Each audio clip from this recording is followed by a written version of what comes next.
Folks, welcome into another edition of SportsBookReview.com's Roundtable Series videos. We've been doing a lot of draft talk lately, but now we are going to focus in on the quarterbacks. And how about my panel of armchair quarterbacks, Flash Watson, Jay Pagley, and Teddy Savransky? Let's get right into it. A lot of movement over the past couple of days. Flash, let's take a look at Winston heading to New Orleans. We didn't know what the details were right away. You're paying a quarterback $25 million to start in Drew Brees. You signed a big contract to Taysom Hill as your secondary option at quarterback. Now you bring in Jameis Winston for a cool $1 million as a backup to your backup. Quality move here, Flash, or are you not seeing it?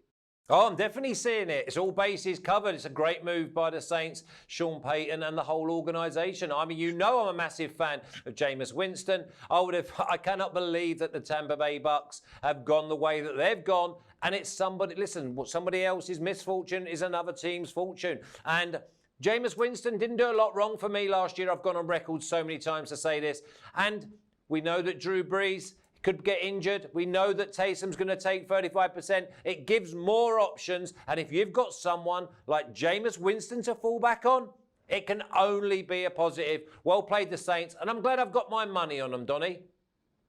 No, and I completely agree with you there. I'm going to bring in Jay. We did a lot of shows last year, the closing line right here on sportsbookreview.com, and team total overs were genius moves there with Tampa Bay. You had a guy that's going to throw the football all over the lot with a lot of weapons. Now he gets LASIK surgery. He moves back into a secondary role that he can learn. And I got to tell you, Jay, if your starter goes down, your backup goes down. Not a bad thing to have a Heisman Trophy national championship winning quarterback as your third stringer. And oh, yeah, $1 million. No, I think it's a great move for the Saints, Donnie. We cashed that team total like 80% clip last year. He swayed me last year. I think I'm now in the minority on Jameis Winston.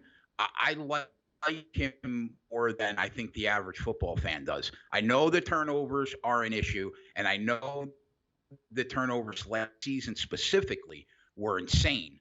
But if you look back, it's not god-awful. And the guy throws touchdowns in bunches. And I just think for as little money as the Saints paid for him, it's a no-brainer.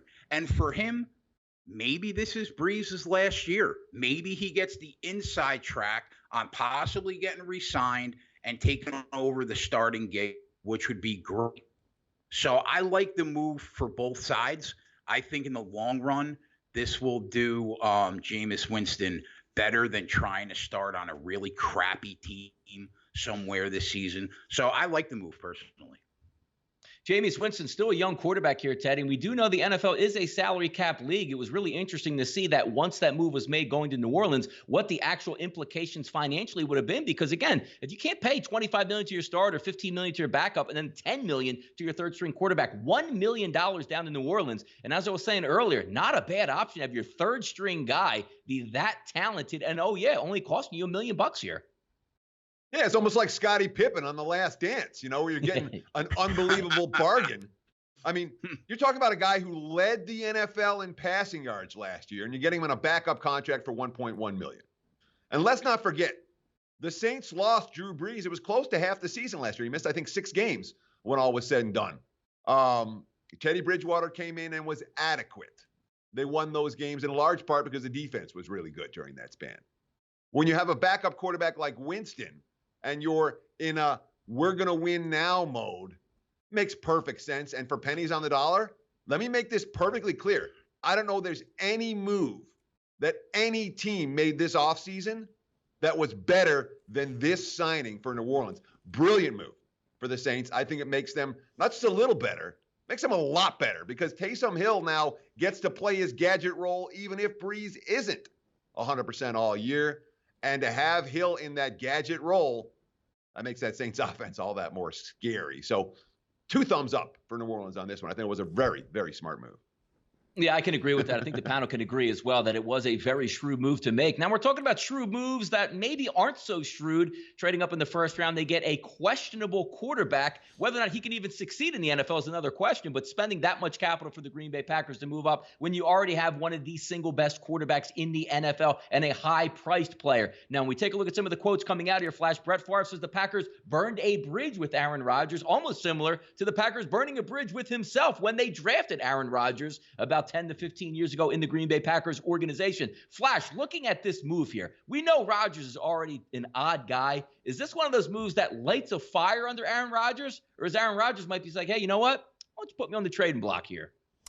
I fancy the latter. I think this is absolutely a joke, man management, unless it's been pre-done, you know. I think that they've thought about this and thought, right, how can we upset him? Because last year they gave him no weapons and he got only this much away from the Super Bowl. For me, you've got to wrap him in cotton wool. You've got to make him feel great. And they've gone and done exactly the opposite. It's almost as if they've tried to force him out. And I just don't see how the Green Bay Packers can come back from this. I think that you're going to get someone who's sulky. We're certainly not going to get the best out of Aaron Rodgers. And that's before you even talk about him having no weapons. You know what was interesting about this move also, Jay, as we talk about the Packers drafting a quarterback to back up or maybe even take the place of Aaron Rodgers. Me as a Philadelphia Eagles fan sitting back laughing, what team would be so stupid to have a franchise quarterback and draft to back up what happened to my Eagles in this spot? How are your thoughts and feelings here on this move by the Aaron Rodgers being the starter and saying, hey, instead of getting me help to get to the Super Bowl, you got me my backup? I think that this was a debacle for the upper brass of the Green Bay Packers. Honestly, remove the fact that Love was a reach that early. Remove the fact that they actually traded up for a project. It's still an awful move, man. Green Bay was, 20 points away from a Super Bowl berth, right? With one wide receiver and one running back. That's it. I don't really like Aaron Rodgers, okay? I hate his attitude. We all know how good he is. He lets everybody know how good he is constantly. But if he's upset, he's got every right to be upset. In this instance, it's spit in the face. How do you not make that team better immediately when it's a win now team, not a win in the future team? I don't understand the move at all. So I have to side with Rodgers here. Have to. Yeah, Teddy, when we take a look at this move, I mean, we all got a little bit of an eye-opening experience. Like, what the heck are the Packers doing trying to get involved? But then we don't know the interworkings of the organization because, of course, the Packers are going to put a spin on it. Well, Matt LaFleur tried to work with them last year, and he was really being gruff with LaFleur. We're going to maybe get his backup in here and run it. Correct me if I'm wrong, Teddy. I think more of that 13-3 was on Aaron Rodgers' back, not on Matt LaFleur's back as a head coach. But just an interesting move overall and bringing in the whole Favre scenario to get his take and saying, hey, Packers did this to you. And it actually worked out. Let's see if it works out for the Packers on the opposite side with Aaron Rodgers here, Teddy. Well, did it work out for Green Bay? I mean, it's not like they won a Super Bowl with the Aaron Rodgers lighting a fire under Brett Favre. And the capital they spent on Aaron Rodgers to get him were weapons and defensive players that Brett Favre didn't have. You know, Brett Favre's won a Super Bowl in the 90s. You know what I mean? So I'm not convinced that was the right move then, even despite the success that Rodgers has had. But when you talk about this move in 2020, hard to think of a dumber one. I mean, it really is. You know, and you throw in I mean, we haven't even talked about the second round pick. Hey, let's get a backup running back for your second round pick. Okay. Green Bay went 7-1 in games decided by a touchdown or less last year. Now, prior to last year, Rodgers was a 500 quarterback in his career in games decided by 7 points. It's not like Aaron Rodgers is the only quarterback that's capable of winning close games. But they were on the lucky side last year. And the class difference showed in the championship game against the 49ers when the Niners ran the ball down their throats and Green Bay had no answers. So you say, what does a team that we're kind of close? What do we need? Well, gee, maybe some defense. I mean, everyone's talking about they didn't get receivers. Their defense wasn't all that good, as San Fran showed pretty clearly. Their offensive line wasn't good. There were other holes to fill, holes all over the roster to fill. Jordan Love wasn't one of them. And as a Mountain West guy, someone who lives in Vegas and who has seen Jordan Love play, I'll take the under on Jordan Love NFL wins. I'll just put it that way. Terrible move by Green Bay. No, you bring up a great point, though, Teddy, too, because it's not as if we're trading up for a guy that's an automatic surefire 7 or 8-time Pro Bowler. You're trading up for sort of a guy that you hope works out in the NFL, and that's a lot of capital to spend when Aaron Rodgers is still trying to win a Super Bowl at this point. Let's keep it moving here because quarterbacks, all the rage, all the talk. And again, right here for my Philadelphia Eagles, it was interesting for us in the second round when I saw Adam Schefter tweet out before the pick was in, oh boy, here's our first curveball of the draft. And I said, yeah, of course it's the Philadelphia Eagles doing this. Let me guess. We drafted a tackle. We drafted a running back. We drafted a safety or a kicker, whoever knows what it was. Nope, it was a quarterback. And immediately I thought, Flash, something is wrong with Carson Wentz. He hasn't recovered from his concussion. He's got degenerative knees. They know something we don't. And then they come out in the press conferences here and try to splash it down as, what a great move. We invest in quarterbacks. We're going to train this quarterback. Flash, I'm not buying into it. I don't care any spin the Philadelphia Eagles put out. Our fans aren't buying it, Flash. How about you? I think it's more of a positive than we just been talking about in Green Bay because I'm thinking about the mentality of the leader. Carson Wentz has been there before with Nick Foles. He gets injured and they go and get the job done. I think he is the type of person that would happily have a number 2 and help him out. I think his attitude's completely different. I think he's more professional. And it might just light the spark from underneath Carson Wentz as well. So for me, I think the family's stronger. I think they've got cover if they need it. Listen, everyone would be slaughtering them if something happened to Carson Wentz in game 1 and they had nobody. Now they may have somebody. I've just got to look at it. And remember, I'm looking at this from rose-tinted glasses because I don't want any negativity about the Eagles.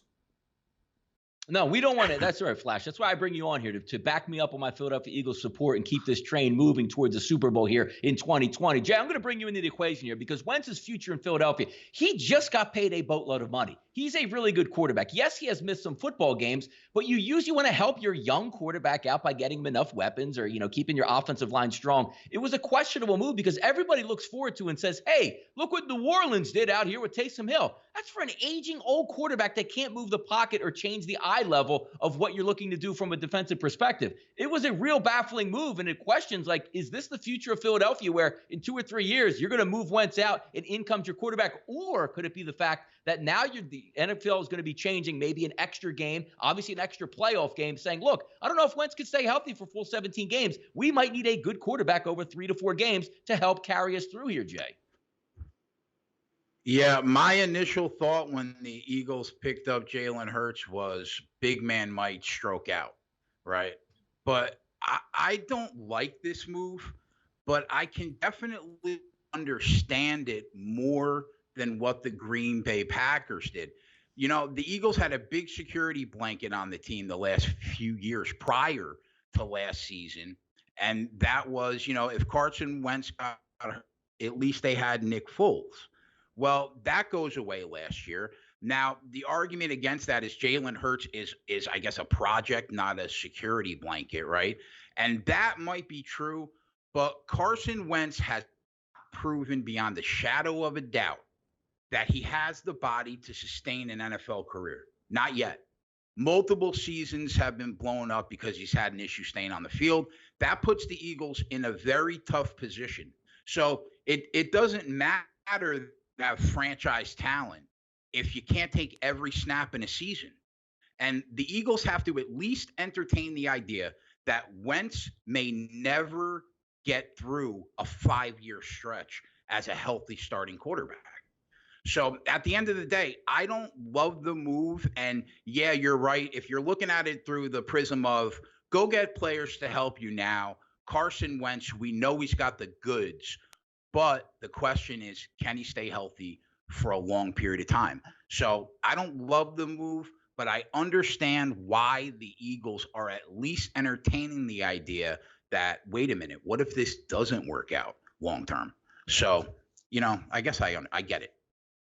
No, it's good point you bring up. Teddy, bringing you into this conversation and taking a look at it, it can go 2 ways here. Can the Eagles figure that they're not in win now mode, so we're going to take a quarterback and maybe see what happens or see what works out? Or is this a new wave of the NFL, Teddy, where we say, hey, look, you can't have enough good quarterbacks. Worst case scenario, you can flip them for a pick. But if your quarterback goes down, you don't want your season to be stagnated and maybe have an eligible backup that can come in and actually win football games. Help me out here, Teddy. What are the Eagles looking at here with Wentz? So my first reaction, you and I were texting on draft day. My first reaction was, all right, he can come in and maybe you play some Taysom Hill role, be a dual threat at QB, and give Philly more weapons and maybe play, develop into a backup quarterback. The more I'm reading since draft day, the less I think that's going to happen, and the more the move doesn't make any sense. All right. I'm with you conceptually that Philly is a win now team. There are teams that are going to build, and there are teams that are like, we have a roster to win a Super Bowl, and now's our window. And Philly's in that second group. All right. Philly's in contention to the division. They're in contention to the NFC. They're not in rebuild mode. So if you're not in rebuild mode, what do you need? You need a backup quarterback that's proven. Nate Sudfeld obviously isn't the guy. You have an injury-prone quarterback. Okay.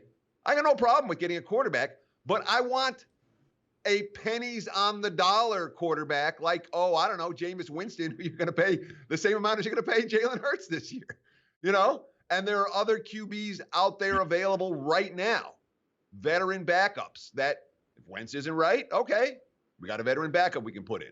Jalen Hurts does not help Philadelphia this year. And if I'm the Eagles, all I'm thinking about is how do we win the Super Bowl this year?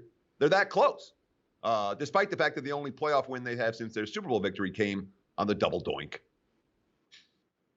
No, hey, look, it's a new wave of NFL, and some interesting thoughts are coming out. As we say, the NFL is 24/7, always moving. Just to give you guys a little bit of insight, we used to get the topics out a day early so we can prep and prepare and have a quality show. Yesterday, we're saying, hey, Andy Dalton, the $17 million backup in Cincinnati, that's crazy. Yeah, well, overnight he ends up getting cut, and now he's on the free agent market. Flash, talking to you here, a couple of these odds are shifting because, again, we are gamblers, and we like to say, you know what? Here's where he's possibly going to go. The favorite on the board right now sitting at FanDuel's minus 135 to go to the New England Patriots, the Jacksonville Jaguars at plus 150, and the Steelers coming in at third at plus 650 to be a quarterback for the Steelers, whether it be starter or obviously backup. Where are we putting him here, Flash? Where's a good move for Andy Dalton to go?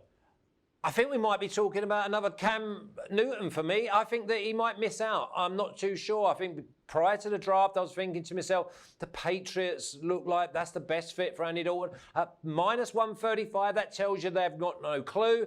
The Steelers definitely need a backup because I don't fancy Big Ben sees the season out. I don't like the replacement last year. He made us money because we faded him. Quarterback rating of 78.3 last year for Dalton. I'm not so sure. He's 33 this year, Donnie. I think he may well be looking for a club or an organisation come the first week. And then we'll see who gets injured. A little bit like Cam Newton, I think that he will be without an organisation when the first ball's thrown.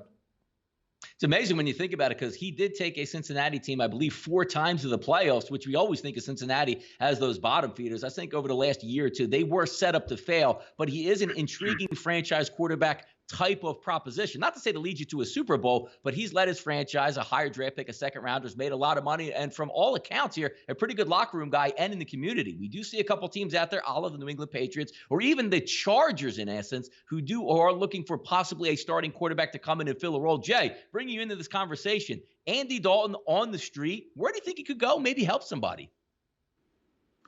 Well, I do think that there is a place for Andy Dalton in this league for the next decade. I just don't think it's as a starting quarterback. I ask a lot of people on the other channel, do you think Andy Dalton is a viable starting quarterback?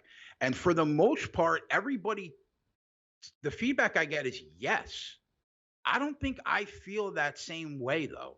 I understand he had some success earlier in his career in Cincinnati.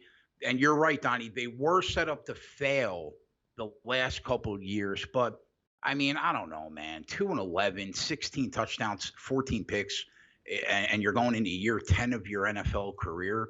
I think that any team that is given the keys to the car to a young kid that is about to be the face of the franchise for the next decade would be out of their mind not to pick up Andy Dalton as a backup quarterback to nurture their young quarterback and mentor him and make him become the quarterback that Andy Dalton was never capable of being. I think every team in the league should be looking for somebody to do that, and I think Andy Dalton is the perfect guy. Do I think Andy Dalton's taken a bottom-of-the-barrel team and making them a winning contender? No, I don't. I think I've seen enough Andy Dalton to say that probably doesn't happen. He struggled with bad teams, obviously, the last few years. Why go to another bad team and struggle in a different uniform? I do think there's a spot for him. Any team that's looking for a really solid veteran backup to nurture the young buck. Aside from that, I don't think he's a starter anymore. Teddy, when we take a look at the Cincinnati Bengals, because the question was, is he going to be a backup? I think it's as simple as Mike Brown actually just looking at the spreadsheet going, wait a second here. Just drafted the number 1 overall player who's a quarterback. Look how much we're going to pay this guy. And now I'm going to pay a backup $17 million. Nope, you got to get out of town. But the interesting part is not he got out of town. It's where he might land, Teddy, in the NFL. Sure. So the Patriots are the betting favorites. And I have seen nothing in any place indicating any way, shape, or form that New England's even remotely interested in Andy Dalton. Okay, so we have a false favorite here, and I got a quote from Belichick saying that, maybe it wasn't Belichick. It was someone with intimate knowledge of Belichick saying, look, Stidham is the guy, and Stidham's going to be the guy, and that's who they're going with. And if it doesn't work out, they'll find somebody else. But you're not going to look what happened. The Broncos played Joe Flacco. Dalton's Joe Flacco, a guy who had some success early in his career. And at this stage of his career, he's nothing but a backup. And if you pay him, you're going to see that he's a backup. There's not a lot of good landing spots for him. Maybe I was thinking like the Texans backup, but you go through the league and they're not only aren't there a whole lot of starting spots, there aren't a whole lot of backup spots that make sense for Andy Dalton. I would be much more inclined to say that Dalton's going to end up somewhere where somebody gets hurt, as opposed to someone's going to make a move and sign him right now.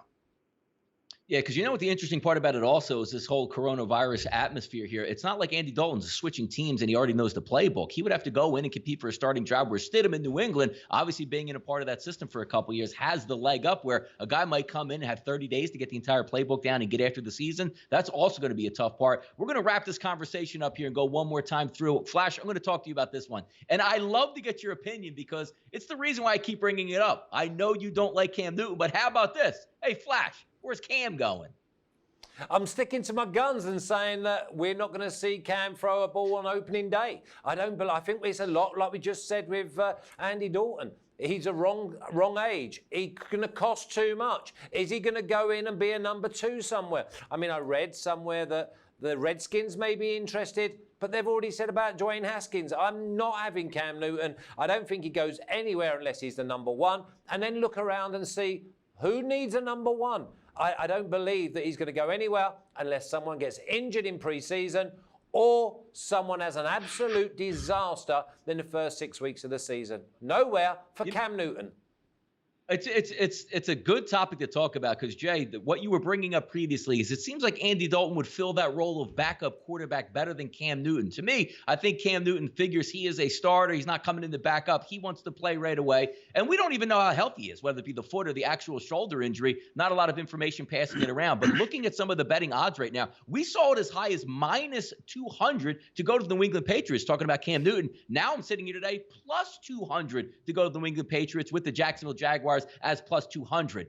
As a starter, if I'm looking to make a run or possibly do something, maybe interested in Cam Newton, but just bring him in as a backup for a look-see, I don't really like that possibility here, Jay. I agree with everything you just said, and I agree with everything that Flash just said. I think for the sake of Cam Newton's health, I hope the place that he lands this offseason is the living room couch, okay? His style of play is incredibly physical for a quarterback. I don't know how much more his body can take, man. At this point, the guy's held together by what looks like Scotch tape and glue. So, this is another question that I've posed on the other channel. The overwhelming response has been yes. He still has what it takes. He could still lead a winning team, and he should find a new team to play for. I don't know if I agree only because of his health, but you're right, Donnie. He does not seem like he has the mentality to go ride the pine and be somebody's backup quarterback.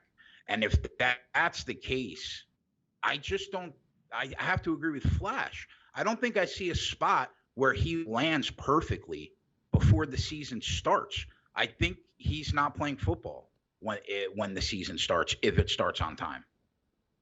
And it's an interesting point here, because when we talk about some things here, Teddy, that change, obviously with the odds looking at, the Jacksonville Jaguars, the New England Patriots, the Washington Redskins, but just bringing up the whole philosophy of what you're actually getting out of Cam Newton. And look, I doubt Cam Newton is going to go from his, like Jameis Winston did, I'm going to go from $25 million down to $2 million and be a good guy in the background of an organization. And also, if you're looking from a standpoint of competitive, let's just say the Pittsburgh Steelers. Does Big Ben want Cam Newton sitting behind him? If you're the Washington Redskins, you want to make a go of Haskins.